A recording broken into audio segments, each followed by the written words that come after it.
The desire for more is a fundamental human drive, but the advice on how to achieve it is fundamentally flawed.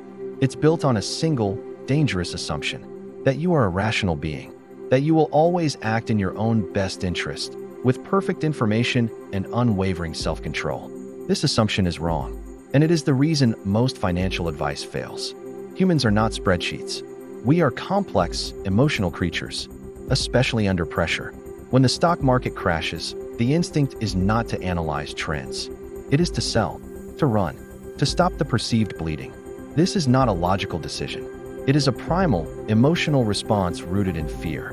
When an unexpected bill arrives, the rational mind might calculate how to adjust the budget, but the emotional mind feels panic. This relief often comes in the form of avoidance or a comforting, impulsive purchase. The financial world treats the human mind as a predictable machine, but it is not. It is a biological organ, shaped by millions of years of evolution to react to immediate threats and opportunities, not to plan for a retirement that is 40 years away. The advice fails because it speaks to a version of you that doesn't exist under stress. Willpower is the hero of modern financial advice. You are told to just say no, to resist temptation, to be more disciplined. This advice treats willpower as an infinite resource. It is not. Think of willpower like a muscle. You can train it, strengthen it, but it also gets tired.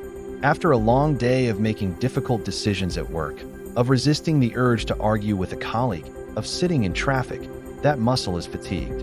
When you arrive home, exhausted, your ability to resist an easy, comforting choice, like ordering expensive takeout instead of cooking, is at its lowest point. It's not a moral failure. It is a biological reality.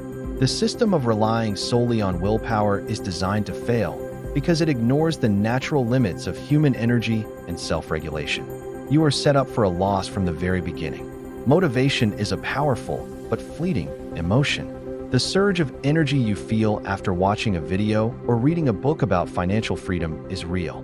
It can inspire you to create a budget, open a savings account, but motivation is like a spark. It burns brightly, then it fades. It cannot be sustained indefinitely. Life intervenes. A bad day at work, an argument with a partner, simple, grinding exhaustion. The emotional high of motivation disappears, and you are left with just the plan. This is where the failure occurs. The plan was built on the assumption that the motivation would always be there to fuel it. When the feeling is gone, the actions stop. Systems, on the other hand, do not require motivation. A system is an automated process. An automatic transfer from your checking to your savings account happens whether you feel motivated or not. It works without your emotional consent. Motivation makes you start. A budget is a perfect example of a rational tool clashing with emotional reality. On paper, it is flawless.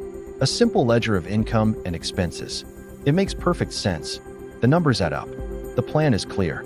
But money is not just numbers. It is emotion. It is freedom, security, status, and stress. When you look at your budget, you don't just see categories and figures. You see restrictions. You see the things you cannot do, the dinner you cannot have, the trip you cannot take. This feeling of restriction triggers a psychological reaction called reactance.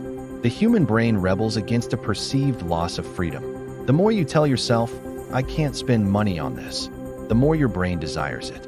The budget, intended as a tool of control, becomes a source of deprivation. And deprivation often leads to rebellion, in the form of a spending binge. The budget fails not because the math is wrong, but because it creates a psychological environment of scarcity that is unsustainable for most people. When you inevitably break your budget, a powerful and destructive cycle begins. You feel shame. You tell yourself you are bad with money. The human mind will do almost anything to escape them. A small purchase, a rewarding meal, anything that provides a momentary feeling of pleasure and relief. This is the spiral of emotional spending. The shame from overspending creates a need for emotional comfort. That comfort is sought through more spending. This, in turn, creates even more shame and guilt. The financial advice, which led to the initial feeling of failure, has now trapped you in a feedback loop of debt and negative self-perception. The problem is not your spending. When financial advice fails, we rarely blame the advice itself. We internalize the failure. I'm just not disciplined enough. I lack the willpower. There must be something wrong with me. This is a design feature, not a bug, of the financial advice industry. By placing the responsibility for success entirely on individual willpower and discipline, the advice itself is never held accountable. If you fail, it is your fault. But the advice is broken. It is built for a creature that does not exist, the perfectly rational, emotionless human. We blame ourselves for failing to follow a map that was drawn for a different territory. The problem isn't the driver, it's the map. The problem is the advice, which ignores the fundamental truths of our own psychology. The alternative is not to try harder. It is to design systems that make your desired financial behaviors the default, the path of least resistance. Instead of a restrictive budget that you must actively follow, you create a system of paying yourself first. The moment your paycheck arrives, an automatic transfer moves your savings and investment contributions out of sight. You are then free to spend whatever is left, guilt-free. You have made the correct decision before willpower even enters the equation. Instead of relying on memory to pay bills, you automate them. Instead of carrying a credit card that allows for impulsive purchases, you might use a debit card or cash for certain spending categories. You are not trying to be a more disciplined person. You are simply creating an environment where discipline is not required. You are designing a system that works with your human tendencies, not against them. The struggle with money is rarely a reflection of intelligence. Highly intelligent, successful people in all fields struggle with debt, overspending, and financial anxiety. They can understand complex spreadsheets and financial models, but they are still human. Money problems are psychological problems. They are problems of emotion, impulse, and deeply ingrained behavioral patterns. They are about our relationship with scarcity, our fear of the future, our need for social status, and our search for immediate comfort. Telling someone with a deep-seated fear of scarcity to simply spend less is like telling someone with a fear of heights to just enjoy the view. It ignores the underlying emotional driver of the behavior. Until you address the psychology, you cannot sustainably change the outcome. Your financial life is a mirror of your internal emotional world. The most profound shift in managing your money is not learning about stocks or interest rates. It is the realization that you must align your financial systems with your actual human behavior, not the idealized version of yourself. Stop trying to force yourself to fit a broken model. Stop trying to be more rational, more disciplined, more perfect. You will fail because you are human, and that is not a weakness.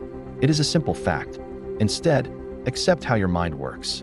Acknowledge your emotional triggers. Understand that truth. A system that puts barriers between you and your worst impulses. A system that makes it easy to do the right thing and hard to do the wrong thing.